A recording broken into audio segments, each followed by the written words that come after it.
Maintenant, on va aborder la dynamique du trouble de personnalité narcissique. Lui aussi, souvent, on connaît quelqu'un. C'est sûr qu'il y a beaucoup de personnes qui ont des hautes positions sociales, hiérarchiques, qui vont présenter des traits de ce trouble-là, mais dans certains cas, le trouble. Pourquoi? Parce que ce sont des gens qui carburent au pouvoir, à la reconnaissance.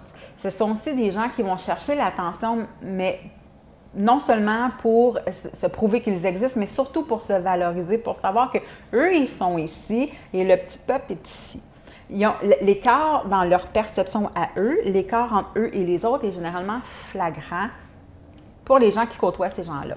Les gens vont souvent avoir tendance à dire j'ai l'impression qu'il est condescendant, j'ai l'impression qu'il se sent supérieur aux autres, il est souvent dictateur dans ses propos, c'est souvent une personne qui pourrait manipuler, c'est une personne qui n'a pas beaucoup de considération pour les autres, c'est une personne qui peut se montrer violente. C'est comme un cas classique, ça, de trouble de personnalité narcissique. En fait, la personne, si elle est contrariée ou si on va contre elle ou si on n'abonde pas dans le même sens, elle le prend comme une attaque personnelle et elle va réagir fortement parce que ça ébranle son image de soi. Pourquoi la personne affiche beaucoup d'assurance ou va se montrer supérieure? Parce qu'elle n'a pas beaucoup d'estime d'elle-même et c'est le moyen qu'elle a trouvé pour compenser tout ça. Ce sont généralement des gens qui vont donner une impression qu'ils s'aiment beaucoup, puis ce sont des gens qui vont souvent avoir une tendance à l'impulsivité, réactionnaire, qu'on va dire souvent. Souvent, les proches, c'est souvent les proches immédiats là, qui vont vivre le plus d'impact. Parce qu'avec qui on se permet d'être qui on est vraiment, c'est avec les gens les plus proches de nous. Donc, les traits vont beaucoup se manifester. C'est des gens qui vont chercher beaucoup à se mettre en valeur, que ce soit par des possessions, des diplômes, des titres. C'est des gens qui vont toujours avoir plus ou vouloir être plus. Et là, on est beaucoup, quand là, je dis des termes comme toujours, mais là, on parle de trouble, on ne parle pas de traits. Encore là, c'est la démesure. C'est quand ça devient dysfonctionnel, ça engendre de la souffrance, des problèmes, etc. Qu'est-ce qu'on peut faire quand on est avec une personne qui a un trouble de personnalité narcissique? En fait, c'est que si on a à contrarier cette personne-là, on va le faire avec quelque chose qui est appuyé. Par exemple, si c'est quelqu'un au travail, on va aller chercher un contrat de travail. Disant, on avait comme un petit peu cette entente-là, je ne sais pas ce qui a pu se passer, mais comment on pourrait remédier à la situation, par exemple. On va éviter un discours d'attaque. On va aller beaucoup avec un discours plus général.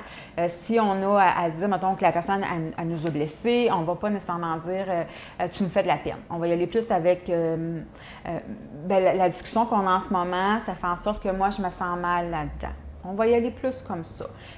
Si on a à faire une critique pour X, Y, Z raison, on est le conjoint, le père, l'ami, et puis il se passe quelque chose, puis là, il faut que ça change, mais on va l'envelopper.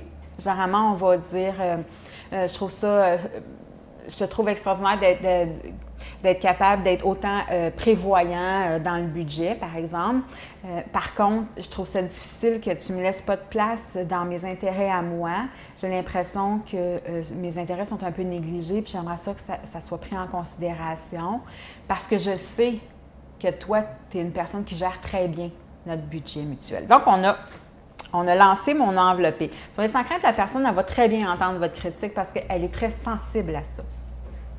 C'est des gens qui ont peur du rejet. Alors, on va essayer que la personne se sente le moins jugée possible dans notre discours, ce qui va faire en sorte qu'elle va s'ouvrir plus et elle va avoir moins besoin de se prouver.